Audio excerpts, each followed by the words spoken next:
Alhamdulillah wassalatu wassalam ala Rasulillah Muhammad ibn Abdullah wa ala alihi wa sahbihi wa man wala. La hawla wa la quwwata illa billah. Subhanaka la ilma lana illa ma 'allamtana innaka antal alimul hakim.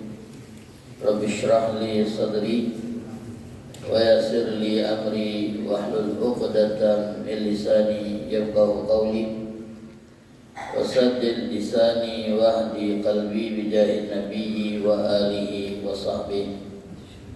Allahumma aghnina bil ilm wa zayyina bil hilm wa akrimna bit taqwa wa jammilna bil afiyah ya arhamar rahimin. Hadirin wal hadirat wa talaba yang dirahmati oleh Allah, alhamdulillah, puji dan syukur kita panjatkan kehadiran Allah. Salawat dan salam semoga senantiasa tercurahkan kepada junjungan kita Nabi besar Muhammad sallallahu alaihi wasallam beserta keluarga, sahabat dan pengikut setia beliau sampai akhir zaman. Mudah-mudahan kita semua kelak akan mendapatkan syafaat dari Rasulullah sallallahu alaihi wasallam pada hari kiamat nanti. Amin ya rabbal alamin. Hadirin wal hadirat wa talaba yang dirahmati oleh Allah, melanjutkan pembacaan kitab Risalah Muawanah yang ditulis oleh Al-Imam Abdullah bin Alawi Al-Haddad rahimahullah wa nafa'ana bihi wa bi ulumihi fid dharain amin. Masih membahas bab tentang memakmurkan waktu. Kita sampai kepada perkataan Imam Haddad, di antara cara kita memakmurkan waktu kita adalah mengisinya dengan mengerjakan solat-solat sunnah setelah kita mengerjakan solat wajib. Di antara solat sunnah yang beliau anjurkan untuk kita jaga dan kita rutinkan tiap hari yang sudah kita bahas pada minggu yang lalu adalah solat sunnah witir. Solat sunnah witir waktunya setelah solat isya sampai menjelang azan subuh. Paling minimal 1 rakaat, yang paling biasa 3 rakaat, dan paling maksimal 11 rakaat. Kemudian di antara solat yang beliau anjurkan untuk kita jaga sebagai bentuk dan cara kita memakmurkan waktu yang Allah kasih adalah dengan mengerjakan solat duha, solat yang dikerjakan di siang hari. Waktu solat duha adalah 16 sampai 20 menit setelah matahari terbit. Kalau kita katakan matahari terbit jam 6 kurang seperempat, berarti 6 lewat 1 itu sudah masuk waktu duha, atau yang kita kenal juga dengan waktu isyraq. Itu masuknya waktu duha. Kemudian waktu duha berakhir menjelang azan zuhur. Jadi di antara rentang waktu 16 menit setelah matahari terbit sampai menjelang zuhur, itulah waktu duha. Kapanpun kita mengerjakan sholat duha di waktu tersebut, maka kita akan mendapatkan pahala orang yang mengerjakan sholat duha. Sholat duha paling minimal 2 rakaat, maksimal 8 rakaat. Ada yang menyebutkan maksimal 12 rakaat. Salat duha merupakan salah satu cara kita mensyukuri nikmat persendian yang ada 360 sendi. Dengan salat duha 2 rakaat kita sudah berterima kasih kepada Allah atas nikmat persendian yang sehat dan yang afiat. Ma'asyiral hadirin wal hadirat yang dirahmati oleh Allah Subhanahu wa ta'ala. Kemudian kita lanjutkan perkataan Imam Haddad, wa min dzalika, di antara salat sunnah yang patut untuk kita jaga sebagai upaya kita memakmurkan waktu adalah salat sunnah di antara waktu maghrib dan isya. Salat sunnah di antara waktu maghrib dan isya. Paling banyak solat sunnah di antara waktu maghrib dan isya adalah 20 rakaat. Selain ba'diyah maghrib, kita kerjakan ba'diyah maghrib dulu, baru setelah itu kita sholat sunnah lagi 20 rakaat paling banyaknya. Sholat di antara waktu maghrib dan isya yang tadi kita sebutkan paling banyak 20 rakaat itu disebut juga dengan istilah sholatul awwabin. Sholat orang-orang yang kembali kepada Allah. Sholat awwabin itu ada dua. Yang pertama sholat antara maghrib dan isya yang 20 rakaat paling maksimal. Itu kalau versi malamnya. Kalau versi siang yang sholat awwabin itu ialah sholat duha itu. Sholat duha itu disebut juga dengan sholat awwabin. Sholat yang kembali kepada Allah versi siang. Kalau malamnya yaitu sholat yang dikerjakan antara maghrib dan isya. Paling banyak 20 rakaat, paling tengah-tengah 6 rakaat. Kalau belum baca 20 rakaat, paling tidak kita ngerjakannya 6 rakaat. Rasulullah sallallahu alaihi wasallam bersabda, barang siapa yang sholat antara waktu maghrib dan isya 20 rakaat, Allah akan bangunkan baginya rumah di surga. Siapa yang sholat 20 rakaat di antara waktu maghrib dan isya, Allah akan bangunkan baginya rumah di surga. Kalau tiap hari ada orang yang sholatnya 20 rakaat antara maghrib dan isya, berarti dia bakal punya perumahan di tiap hari, Pak. Seminggu sekali begitu, Pak. Kita nabung aset di surga. Kadang-kadang kita ni kalau loka aset dunia setuju ni ya. Ada rumah murah beli buat aset. Ada tanah murah beli buat aset. Sampailah rumah itu terbuku, tak terjual juga. Sampailah tanah itu terpuntang, tak terbeli, tak terjual juga. Akte tanah numpuk sampai sekilat tingginya. Kalau banyaknya tanah yang kita punya, nikmatinya tidak, belinya iya. Untung-untung tak sopot wong tegak wong bangunan, Pak. Wong kuat pula anak kita ngelawannya. Tapi kalau aset-aset suku kadang-kadang kurang minat gitu. Kenapa kurang minat? Karena belum terjenguk asetnya.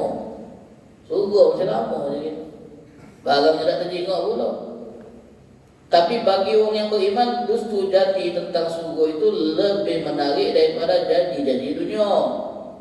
Bapak beli rumah, hadiah mobil, oh iyalah macam gitu. Tapi hadiahnya itu terpisah, Pak. Setirnya baik. Oh, apa sih? Kita baik, nak nabung baik, kadang-kadang nak tengok dulu keuntungan yang kita dapat dari tabung itu. Deposito, Pak. Bunganya 20%. Sedap. Tertarik kita kalau janji di dunia. Bagi orang beriman, janji-janji di akhirat itu lebih menarik, lebih menawar, lebih mereka sukai. Siapa yang sholat 20 rakaat antara maghrib dan isya, Allah bangunkan baginya rumah di surga. Dan dalam riwayat lain Nabi bersabda, barang siapa yang sholat setelah maghrib 6 rakaat la yatakallam, perhatikan catatannya, Pak. Ya, para santri, ibu-ibu. Siapa yang sholat setelah maghrib 6 rakaat la yatakallam fima bainahunna, tidak kata obrolan di antara sholat 6 rakaat dengan maghribnya, kata obrolan. Selesai maghrib, wirid, ba'diyah, mulai sholat 6 rakaat tadi tanpa ada obrolan. Adalna lahu ibadata innatai asyara sana, maka 6 rakaat tersebut setara dengan pahala ibadat 12 tahun. Inilah yang disebut dengan berkah umur 40, tapi ibadahnya seperti wong umur 400. Kenapa ini? Dia dapat pahala seperti wong ibadah 12 tahun. Padahal umurnya itu tidak panjang. Inilah yang disebut dengan berkah umur. Kita ngisinya dengan ibadat-ibadat yang kalau kita kerjakan setara dengan ibadat tahun-tahun tertentu. Solat 6 rakaat setelah maghrib tidak dijeda dengan obrolan, maka dia setara dengan ibadat 12 tahun. Hadirin wal hadirat wat talabah, kita kalau dengar yang kayak ini, Pak, pasanglah dulu niat di hati pengen ngamalkan. Yang penting punya niat dulu. Oh, kalau main Ustaz, insyaallah ya anak-anak ngamalkan itu. Ikmal walau marratan min ahli, amalkan apa yang kita dengar dari keutamaan ibadat, maka kau akan termasuk bagian dari orang yang pernah melakukannya. Dan itulah di antara manfaat ilmu. Kalau ilmu cuma untuk didengar dan tidak pernah diamalkan, saya amalkan walau sekali, suku-suku baca ulang. Suku-suku kalau kemudian menjadi rutinitas. Tapi kalau seandainya adik-adik atau ibu-ibu bapak sudah punya agenda kegiatan antara maghrib dan isya, seperti nonton TV bersama, nah itulah salah. Waktu antara maghrib dan isya itu waktu prime time, waktu yang paling berharga di dunia pertelevisian. Iklannya itu baca 100 jutaan. Karena apa? Karena orang banyak kumpul lah beli. Kalau yang sekolah balik, mana ada sekolah sampai malam nih. Yang pegawai balik, kecuali kalau lembur. Ibu-ibu kata aktivitas, jadi duduk bareng, biasa nonton TV. Paling banyak jumlah penontonnya di jam 8, jam 6 sampai jam 10. Waktu yang paling berharga kalau di dunia televisi. Kalau yang beriman, waktu paling berharga waktu antara maghrib dan isya itu, berharganya ini. Digunakan dan diisi dengan ibadat. Digunakan dan diisi dengan ibadat, yang ngaji, yang semayang, yang belajar, yang majelis taklim, taklim. Waktu paling berharga. Cukuplah Bapak Ibu untuk menunjukkan betapa berharganya waktu antara maghrib dan isya. Ada seorang ulama besar, ada seorang ulama yang luar biasa, namanya Ahmad bin Abi Hawari. Ini orang besar, orang hebat, Ahmad bin Abi Hawari. Dia pernah minta saran sama gurunya yang juga hebat. Nama gurunya itu Abu Sulaiman Ad-Darani. Jadi Syekh Ahmad bin Abi Hawari minta saran sama gurunya, wahai guru, aku ni kadang-kadang puasa siang dan buka di waktu maghrib.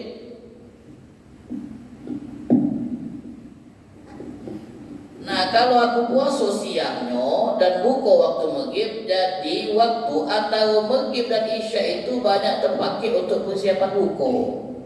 Jadi untuk fokus ibadah tak terlalu panjang. Kata Syekh Ahmad bin Abi Hawari. Jadi aku minta saran, mana yang lebih baik buat aku? Dak puasa, kemudian ngidupkan antara waktu maghrib dan isya, atau puasa tapi dak baca ngidupkan waktu antara maghrib dan isya. Gurunya ni paham, tidak sembarangan kalau ngidup saran. Kemudian kata gurunya, kau cuba gabungkan dua-duanya, puasa, ibadat antara maghrib dan isya, tetap kau lakukan juga, biar dapat dua-duanya. Kata Syekh Ahmad bin Abi Hawari, tak baca. Kalau aku puasa, pasti maghrib dan isya-nya tak baca fokus ibadah. Kalau aku tak puasa, ya maghribnya fokus ibadah. Jadi mana yang bagus? Kata gurunya, sudah, kau tak usah puasa sunat, tapi hidupkan waktu antara maghrib dan isya. Durasinya dekat sejam, tapi nilainya hebat. Kenapa Pak? Karena banyak orang yang di waktu maghrib dan isya lalai. Karena capek pegawai, capek sekolah, capek ngurus rumah tangga. Waktu maghrib dan isya itu waktu santai rumahnya. Mulai-mulai istirahat, selonjoran sampai nyekel remote TV rumahnya. Zaman dulu sampai nyekel HP, scroll berita hari ini, telur naik, emas naik, update berita, biasanya itu. Waktu nak santai gitu, tak tegak lagi semayang sultannya, apalagi 20 rakaat. Tapi Pak, untuk kita ini, Sholat sunnah itu Pak boleh dikerjakan sambil duduk. Boleh pahalanya separuh, tapi rumah tadi sebelah rumahnya Pak boleh. Iya, karena pahala sholat sunnah yang dikerjakan duduk walaupun mampu tegak, pahalanya separuh dari pahala sholat sunnah yang kita lakukan dengan tegak. Kalau capek baru boleh 4 rakaat capek, duduk. Kalau 4 tegak, 2 duduk, kayak rasa beda dapat kita. Mudah-mudahan Allah bantu kita untuk bisa melakukan ibadat-ibadat ini, insyaallah, amin ya rabbal alamin. Kata kami tadi apa? Niatkan dulu. Age kalau Allah nyingok ketulusan niat, Allah bangunkan kita untuk bisa melakukannya. Hadirin wal hadirat yang dirahmati oleh Allah, Sayyidah Aisyah radhiyallahu anha pernah ngomong, kalau kita nak tahu makna Nabi di rumah, nanya dengan yang ada di rumah. Tapi kalau yang ditanya tentang Nabi boleh Pak, karena Nabi jadi contoh kalau kita nanya orang lain tak boleh. Tanya kawan kita, bini kau di rumah ngapain beda? Nah, apa gawe? Tak tahu gitu. Atau ibu-ibu duduk sama betina yang lain, nanya bu, laki kau di rumah macam mana, kasar tak? Galak ngepuk tak? Ngiler tak? Oh, nanya itu tak boleh. Itu namanya tajassus. Nyari tahu apa yang terjadi di rumah tangga wong. Yang parah lagi Pak, zaman kita sekarang nanya dengan anaknya masih polos, umur 7 tahun. Panggil sini. Nak bermain tak? Nah, bapak kau di rumah macam mana? Apa kau bina tidur dia? Nah, berawi. Haram itu. Namanya tajassus. Sini. Mak kau di rumah ngapain? Mongkang-mongkang kaki dia. Kalau nyuci tak mak kau tu? No, ayo tak boleh. Hukumnya haram nyerudiki isi rumah orang. Kalau sahabat nanya dengan istri Nabi yang paling tahu mana Nabi di rumah, karena Nabi bagus galau Pak. Nabi bagus galau, pasti yang keluar kita bagus tentang Nabi. Makanya ada yang nanya sama Sayyidah Aisyah, Nabi itu di rumah cak mana? Kata Sayyidah Aisyah, Nabi cak kamu tu lah. Jangan kamu kira di rumah tu Nabi nyantai-nyantai nyuruh-nyuruh baik. Tentang dia rusak dah. Nabi cak kamu sebagai suami, dia suami yang ideal, tidak ngepotkan bini, kadang-kadang nyait baju dewe. Maka kamu santri ini harus baca nyait. Nyait itu bukan gawe betina lah, nak baca nyait harus. Ini jangan kenyait, masukkan benang tak baca lagi. Oh, ini apa ini? Masuk ke benang, tak masuk. Jago ni kaki bolong Pak, jauh betul dia. Salah dia, masuk dan jauh betul. Ini terus masuk. Jadi Nabi itu gawean-gawean yang kadang identik dengan gawean betina baca Nabi. Karena yakhsifu na'la wa yahlibu syata. Bisa. Jadi kalau beliau lagi tak galak ngepotkan rumahnya, Nabi ngajarkan dia. Itu. Nah kata Siti Aisyah tentang Nabi kita Muhammad sallallahu alaihi wasallam. Ma dakhala Rasulullah sallallahu alaihi wasallam baiti ba'dal isya'il akhirah illa shalla arba'an aw sittan. Tidak Nabi masuk ke rumahku setelah sholat isya yang diakhirkan waktunya jam 9, jam 10. Sholat isya yang diakhirkan waktunya, bukan di awal waktu. Masuk Nabi setelah sholat isya yang diakhirkan illa sholat arba'an aw sittan, kecuali beliau akan sholat di rumah 6 atau 4 rakaat. 4 rakaat atau 6 rakaat. Itu yang sering aku jengok. Nabi masuk rumah, sebelum ketemu, sebelum nyapa, sholat 4 rakaat. Karena memang ideal sholat sunnah itu di rumah. Sholat sunnah, qobliyah, ba'diyah, idealnya di rumah. Karena kita menunjuk bagian rumah kita dari ibadat sholat. Kalau kita habiskan kalau di masjid, rumah bagian apa? Jadi Nabi SAW ya karena memang Nabi rumahnya pada masjid. Kalau qobliyah di rumah adalah rumah apa ya? Kalau kita bisa memprediksi kalau kita sholat sunnahnya di rumah, kemudian keluar jalan ke masjid, tak ketinggalan jamaahnya, takbiratul ihramnya, sholatlah di rumah. Karena paling abdolnya sholat sunnah, maka nafil bait yang kita gawekan di rumah. Kalau kamu jangan, kita balik dulu izin, ya di masjid kalau santri ini. Kalau kita pak yang rumah pak ini, Di rumah, ba'diyahnya juga di rumah. Kecuali kalau Ustaz, kalau sudah rumah lesu nak semayang tu ya sudah di masjid Hari nyampe rumah nak solat, cucung datang tak jadi solat aja. Ya dah. Bini minta angkat jemuran tak jadi solat aja. Ya sudah di masjid itulah tak apa-apa. Pahalanya juga besar. Jadi kata Siti Aisyah, Nabi kalau masuk rumah aku setelah salat Isya akhir, beliau akan solat 4 rakaat atau 6 rakaat lalu bersabda 4 rakaat setelah Isya. Itu kalau dilakukan sama seperti ibadat yang dilakukan di malam Lailatul Qadar. Lailatul Qadar khairun min alfi syahr, yang lebih baik dari 1000 bulan, yang cuma setahun sekali. Lailatul Qadar setahun sekali. Tak tahu pula kita kapan. Di antara 10 malam akhir itu kan ada Lailatul Qadar. Tak tahu kita baik. Tak tahu kita. Oh semalam Lailatul Qadar, tahu dari mana kau? Aku mimpi. Mimpi apa? Bulan nampak di rumahku. Mungkin baik. Jadi demikian. Tapi ada ibadat yang kalau kita kerjakan setara dengan ibadat di malam Lailatul Qadar. Baca tiap malam 4 rakaat setelah Isya. 4 rakaat setelah Isya. Boleh di rumah, boleh di masjid. Habis Isya malam ini salat 4 rakaat. Salat sunnah itu boleh kita kerjakan langsung rapel 4 rakaat boleh. Kalau sungkan kita 2 salam langsung 4 boleh. Usolli sunnatal isya 4 rakaat. Allahu akbar. 4 rakaat. Langsung bangun dia. Rakaat kedua dan ketiga langsung bangun dia. Tidak pakai tahiyat lagi boleh. Rakaat keempat akhir tahiyat salam. Setara dengan ibadat malam Lailatul Qadar. Itu cara Allah memuliakan kita biar pahala kita banyak dan kita mudah masuk surga. Jadi amalan-amalan yang kecil itu, yang kita anggap kecil itu ternyata pahalanya luar biasa.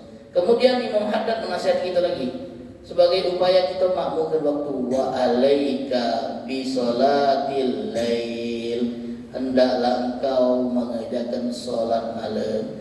Kalimat solat malam ini kalau disebut biasanya yang terlintas di benak kita solat yang dilakukan di waktu malam yang didului dengan tidur. Itu solat malam. Faqad qala alaihi salatu wassalam, Nabi kita Muhammad sallallahu alaihi wasallam bersabda tentang solat malam, afdhalus shalah ba'dal maktuba salatul lail. Paling afdalnya solat setelah solat 5 waktu solat malam. Paling afdal solat. Dan paling afdalnya puasa setelah Ramadan, puasa Muharram. Ibadat wajib itu nomor 1 Bapak Ibu. Tak kata yang bisa mengguli ibadat wajib, ibadat sunnah manapun tak pacak mengguli yang wajib. Yang wajib ini modal. Mak mana wong nak berdagang kalau tak punya modal?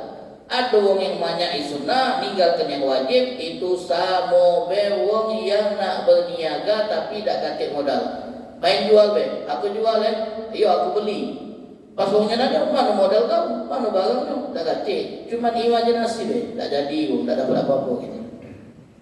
Wajib dulu. Yang wajib. Ada yang kalau sunat itu terkecil-kecil, yang wajib tinggal gitu. Nah, mana itu? Yang wajib ini tinggal dunia. Itu keliru. Semayang dia mulai 3 jam dia. Dari jam 1 dah bangun sampai jam 4 tidur. Subuh lewat. Mana itu begitu? Apa-apa yang penting sudah semayang malam. Subuh lewat Allah Maha Pengampun. Lebih bagus kau tak semayang malam dan sholat subuh. Lebih bagus. Lebih bagus wong yang tidak sholat malam tapi subuhnya bangun dan sholat di waktu daripada yang bangun malam subuhnya kesiangan jam 7 bangun. Rutin pula main itu terus hidupnya. Nah, ini kacau ini. Sholat malam paling afdalnya sholat setelah sholat fardu. Nabi pernah bersabda, keunggulan sholat malam dibanding sholat siang seperti keunggulan sodako diem-diem daripada sodako terang-terangan. Ada riwayat yang menyebutkan bahwasanya sedekah yang dilakukan secara diam-diam itu lebih unggul 70 kali lipat daripada sedekah terang-terangan. Hamba Allah, woi, AK11, no tawa, AK11. Ada isyarat pula, nunjukkan rumah di mana. Cek warna kuning, no tambah tahu pun. Sedekah diam-diam itu bahkan tak nulis nama hamba Allah. Itu diam-diamnya. Ada ajaan untuk nyumbang kegiatan tertentu, donasi. Jadi tak kena nomor rek. Kita TF tanpa nunjuk bukti, kita TF tanpa kita nunjuk istilahnya itu screenshot dan ngirim pemberitahuan kepada yang bertanggung jawab. Akhir yang bertanggung jawab ini transferan masuk dari siapa ini? Kalau punya amanat, kita yakin ini amanat. Duitnya banyak pula 1 juta. Tak terlacak di sini, tak tersimpan orangnya. Oh, itu sedekah tersir. Tiba-tiba pengurus masjid Al-Burhan nak bayar iuran listrik bulanan. Ternyata sudah dibayar selama setahun. Siapa yang bayar ni? Mana tahu ada yang bayar via TM. Kami tak pernah tahu. Sedekah tersir. Nak bayar ledeng, itu juga lah ada yang bayar ni. Siapa? Kami juga tak tahu. Itu sedekah tersir. Dulu Pak, kami pernah baca ada sikok jamaah masjid besar di satu kota punya kebiasaan kalau nak semayang, dia ngawak besek, ditaruhlah di salah satu pintu yang dia acak besek tadi. Siapa yang datang nengok besek itu kemudian nyembek jadi wek dia. Jadi jamaah tu habis banyak situ Pak. Nengok ada besek nyembeknya. Tertolong ni orang yang susah tu Pak. Sampai pada akhirnya ketika yang punya gawe ini meninggal, kebiasaan itu pun menghilang. Akhirnya jamaah pun jadi tahu, oh ternyata orang ini selama ini ngenjuk. Itu kan yang tahu. Dia minta sama Allah, ya Allah, jangan kau pernah bongkar rahsia ini sebelum kecuali setelah aku mati. Dia pengen amal tetap murni, dah kata yang tahu. Kenapa solat malam lebih afdal daripada solat siang? Karena umumnya solat malam tak ada mata yang melihat. Kita solat dalam kesunyian, kita solat dalam sepi, kita solat ketika mata-mata masih terlelap, kita solat ketika orang masih larut dalam tidur nyenyaknya. Tiba-tiba ada hamba yang bangun Pak, melawan rasa kantuk, meninggalkan tempat tidur yang empuk, menuju kamar mandi, ngambil wudu dengan air yang dingin, dia lawan Pak rasa itu Pak. Dengan tubuh yang malas, dia lawan rasa malas itu. Dia tegak depan Allah di saat orang lagi lemak-lemak tidur. Tegak dia Pak, pacak tertegak tu. Ini orang hebat Pak. Siapa yang pacak itu Pak kalau tidak Allah pilih Pak? Makanya ahlul lail, wong yang solat malam itu wong pilihan. Tidak semua wong pacak. Tak semua wong pacak. Ada pacak bangun malam tapi karena motif-motif yang berbeda-beda. Anak harus berangkat pesawat pertama jam 4:30, jadi harus ke bandara jam 3 lah jalan. Bangun jam 3 cuma siap-siap nak ke bandara, tak katik solat malamnya. Ada lagi yang punya job, dia harus bangun jam 3:30. Bangunnya itu cuma nak ngejar target job dia, tapi katik solat malam. Walau 2 rakaat, walaupun 2 rakaat tak katik. Karena dah Allah pilih. Ada orang nak jam berapa dia tidur masih terbangun. Mau dia tidurnya lebih awal atau lebih lambat, masih terbangun tu lah. Allah Ta'ala hendak memuliakan dia dengan membangunkan dia bangun. Ada yang pengen bangun tu, pasang alarm, bunyinya kuat, jangan dia, tetangga lagi bangun. Saking kuat alarm tu Pak, tetangga bangun. Tapi kalau Allah dah hendak bangunkan dia, dia picit alarm tadi tip matinya 5 menit lagi dia. Alarmnya mengulangi. Bunyi lagi, bicinnya lagi, ulangi. Sampai sejam ulang itu Pak. 5 ipok tetangga bangun ribut. Besarnya anak-anaknya itu. Kalau Allah tak hendak bangun, dia tak bangun. Ada orang melapor Sayyidina Hasan Basri, wahai imam, aku ni sudah punya niat kuat ni nak bangun malam. Pak, Bu, hadirin, hadirat. Bayangkan, orang dulu ini, orang dulu. Tak kata jam. Untuk memastikan waktu bangun jam berapa, mana ada jam. Kalau kita tengok di dinding, oh, masih jam 4 kurang 5. Masih, oh dulu mana nak ingat jam. Mana ada jam. Tapi baca bangun. Rutin pula jadi kebiasaan hebat. Orang dulu Bapak Ibu, rumahnya itu kalau nak tidur, lampu dimatikan. Lampu masih dalam bentuk apa? Obor.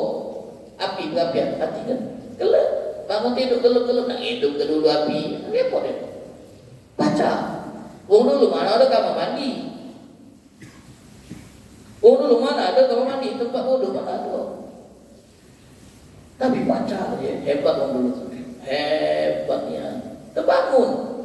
Kalau jamnya pecah, ada alarm yang tak kedingoan. Bangun. Bangun coba. Langsung terduduk dia. Kemudian langsung ambil wudhu. Kemudian sholat. Dalam kegelapan, dalam keheningan, tak akan tengok.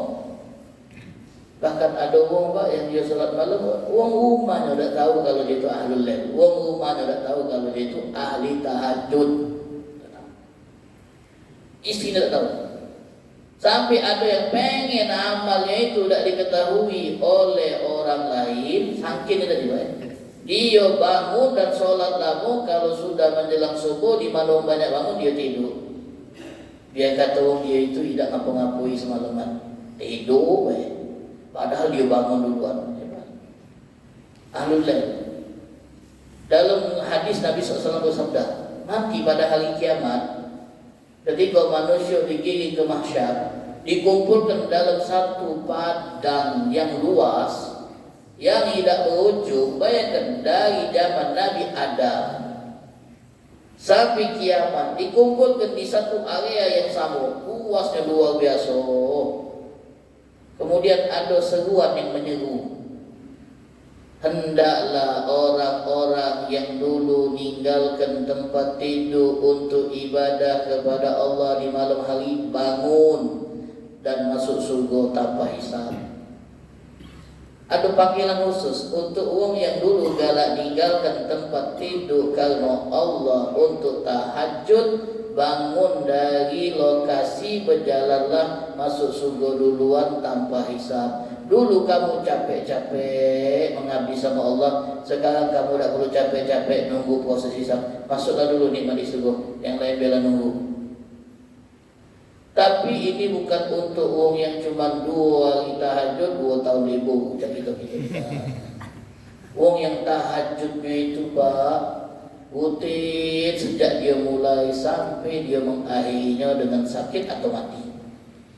Tak pernah tinggal. Nah ini yang akan dipanggil. Bangun, masuklah surga duluan tanpa hisab.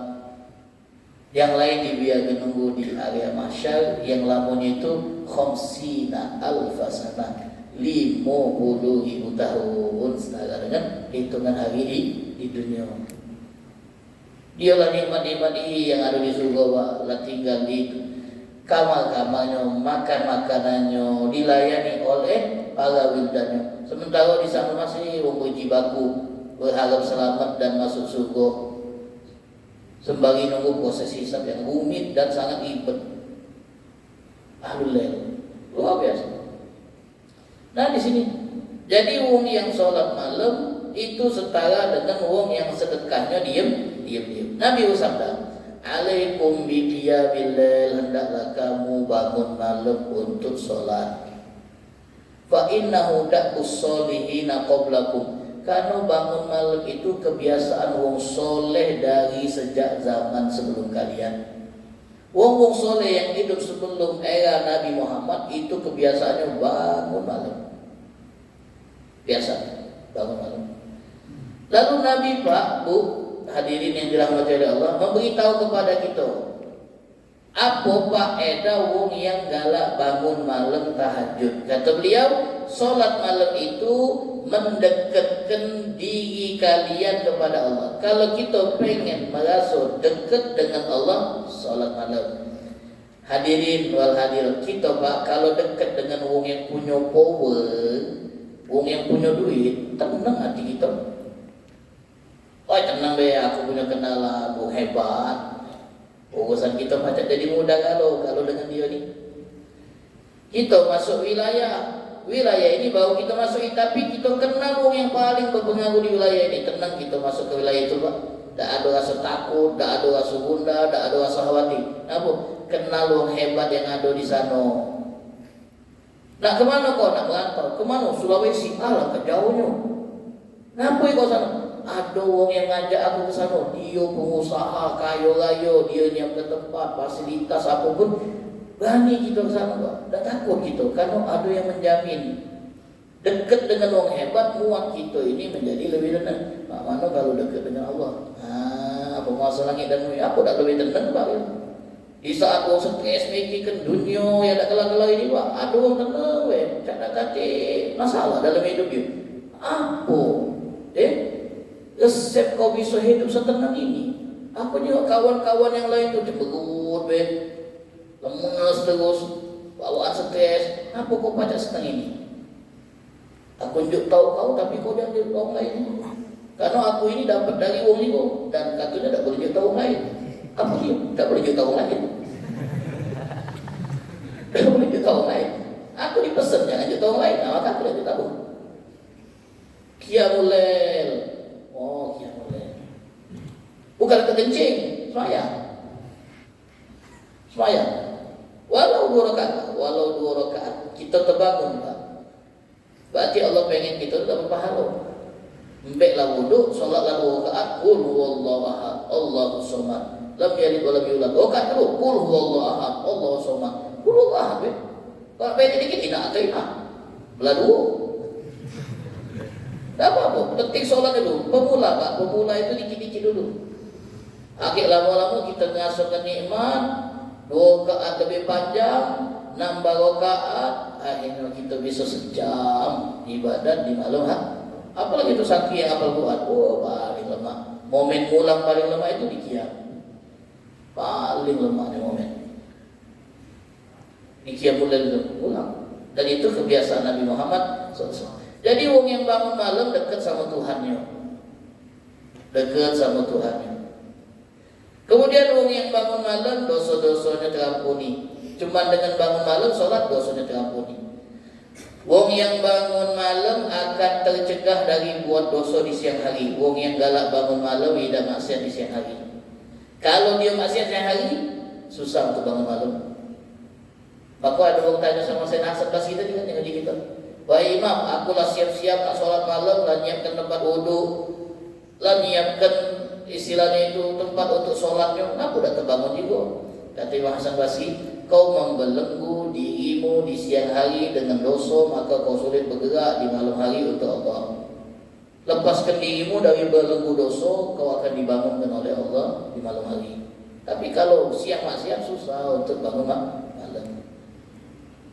Jadi wong yang sholat malam akan mencegah dia dari perbuatan dosa di siang harinya. Biasa umumnya. Kemudian yang keempat Pak Edah, Qiyamul Lail. Nah ini yang banyak kita cari Pak. Apa itu? Qiyamul Lail matradatun lidda anil jasad. Qiyamul Lail itu pengusir penyakit dari tubuh. Yang punya penyakit sudah ke dokter tak sembuh-sembuh, pakai terapi Qiyamul Lail. Rutin kan bangun, munajat minta kesembuhan, terus nangis dalam sujud, ngadu sama Allah. Insya Allah Qiyamul Lail matradatun lidda anil jasad, ngusir penyakit dari tubuh. Nabi yang bersabda. Kalau penyakit tubuh baca baik dengan terapi Qiyamul Lail yang kita kerjakan rutin. Ada orang sakit kanker harus di kemo,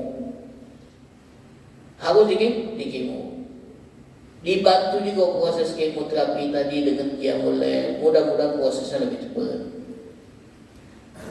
Kalau jasad pacak sembuh dengan terapi qiyamul lail, mak mano dengan jiwa, mental, batin. Penyembuh mental dan batin kita kalau tertekan dengan kehidupan yang banyak sekali ujiannya, cara terapinya dengan qiyamul lail. Nabi Muhammad tu yang paling berat ujiannya Bapak Ibu. Dimusuhi yo.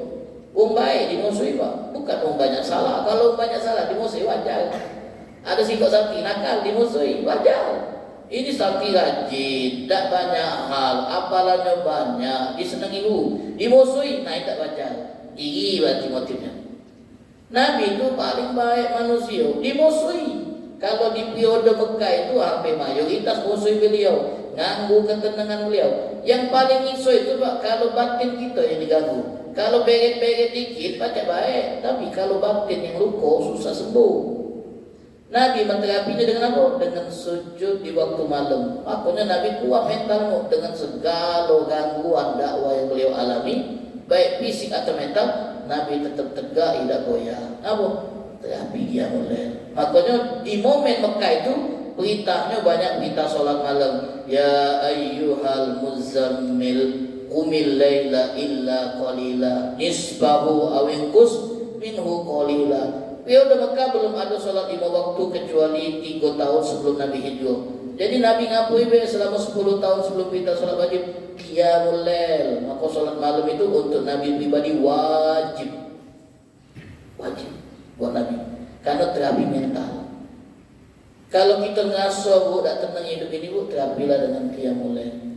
Di dalam qiyamul lail itu kita solat munajat, minta sama Allah. Paling lemah minta sama Allah. Saat aku tak banyak minta Pak. Sebenarnya Allah itu tidak terganggu dengan permohonan hamba-hambanya. Kalau ada 3 miliar manusia di dunia ini minta di waktu yang sama, tak keliru Allah untuk mengijabah. Tahu kalau permintaan siapa-siapa itu tahu. Allah Maha mengetahui. Allah mengetahui. Tidak bingung Allah. Kita negara orang kok ngomong bingung mana kita tahu sih. Bingung kan? Apalagi di Maiko Allah miliaran mau berdoa dalam waktu yang sama di Eropa itu Pak 3 juta orang berdoa katik yang Allah Ta'ala dah tahu doanya. Jadi kalau kita minta sama Allah dalam bisikan kita di malam hari, suara yang lirih, orang sebelah yang tidur samping tak tahu apa yang kita baca dan tak terbangun karena suara yang tidak kuat, Allah Ta'ala mendengar, Allah tahu. Paling lemah ngasokan kebersamaan dengan Allah di solat tahajud. Mudah-mudahan kita bisa merasakan nikmatnya berduaan dengan Allah di waktu malam, dan semoga Allah Ta'ala izinkan kita untuk berdiri di hadapannya di waktu malam, dan semoga kita termasuk golongan orang-orang yang ahli qiyam, ahli bangun di malam hari untuk mengabdi kepada Allah. Amin ya rabbal alamin. InsyaAllah nanti pada pertemuan-pertemuan berikutnya kita akan lanjutkan nasihat Imam Haddad tentang keutamaan salat qiyamul lail. Wallahu ta'ala a'lam bis-shawab. Bismillahirrahmanirrahim. Alhamdulillahirabbil alamin.